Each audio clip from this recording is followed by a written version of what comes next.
Hi, thanks for joining us today. This is the first video in a series of videos that we'll be doing. This one's on manganese, its uses and what is it? It is. I'm Peter Allen, Managing Director of Firebird Metals. I've been involved with a number of manganese projects over the last 20 years, principally in manganese marketing, logistics and management. So let's get into manganese. So what exactly is manganese? Manganese is the fourth most used metal in the world today by tonnage terms, behind iron, aluminium and copper in that order. More than 90% of manganese is used in the production of steel. The second largest market segment for manganese is the battery industry. This is a polished sample we took from our Oakover project. We're currently in the process and planning for a drilling campaign for this year, which will combine with bulk sampling, metallurgical test work, diamond drilling. We really look forward to bringing you those updates as they come through over the course of the next few months. As said, more than 90% of manganese is used in the production of steel. I think it's worth noting that there is no economic substitute for manganese in the steel process. Manganese is converted into manganese alloys first. Manganese alloys of different grades, which will then feed into different types of steel. So for example, silicon manganese goes into construction steels, high carbon ferromanganese into industrial and automotive steels. The refined group, which is medium and low carbon, will end up in specialty type steels. Manganese metal, or EMM, is also used in specialty steels. Also, the primary market is stainless steel.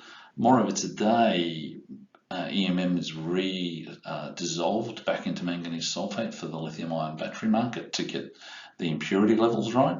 Electric manganese dioxide, or EMD, is primarily used in alkaline batteries. And as mentioned, manganese sulfate is principally used now in lithium-ion batteries. So trying to quantify the different types of manganese alloys, this is a graph that shows manganese alloy production over the last 20 years. You'll see silicon manganese is by far the largest market segment, and it's by far the segment that's traditionally had the strongest growth over those 20 years. You'll see then there's high carbon ferromanganese and the refined group up above. Worth looking at is the manganese ore requirements. So typically a smelter will blend their manganese ore imports or purchases into the smelter to reach this sort of specification. So silicon manganese, they're looking for like a 34 or 36% manganese, high carbon around 40% manganese, and then the refined groups need more than 46% manganese. So looking at where manganese is mined and produced, these orange dots are countries where manganese is produced. South Africa is by far the largest producer, followed by, in no particular order, Australia, China, India, Gabon, Ghana, and Brazil. Where it is imported, no surprises, China is the largest importer and it dominates the imported market.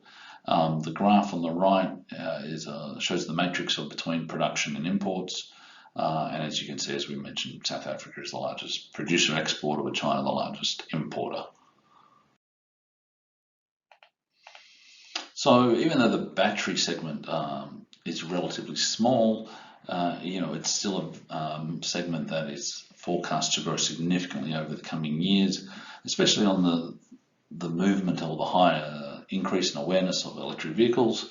Bloomberg is forecasting that by 2050, almost half of all, or more than half of all vehicles on the road will be EV passenger vehicles.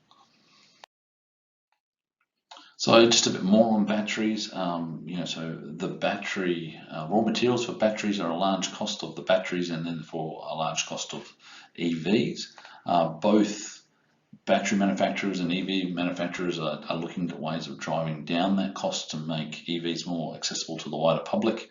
A very interesting thing to note recently is Volkswagen announced that their mass volume market will use a high manganese content battery cathode, so with less nickel and no cobalt. It's certainly an example of how car manufacturers are looking to drive down costs, and they can do that with manganese. So look, I hope you found this informative. As mentioned, it's the first in a series. If you've got any questions, please don't hesitate to make contact. I'll try and answer any questions that I can within the following videos. Once again, thanks for watching. Thank you for your time and stay safe.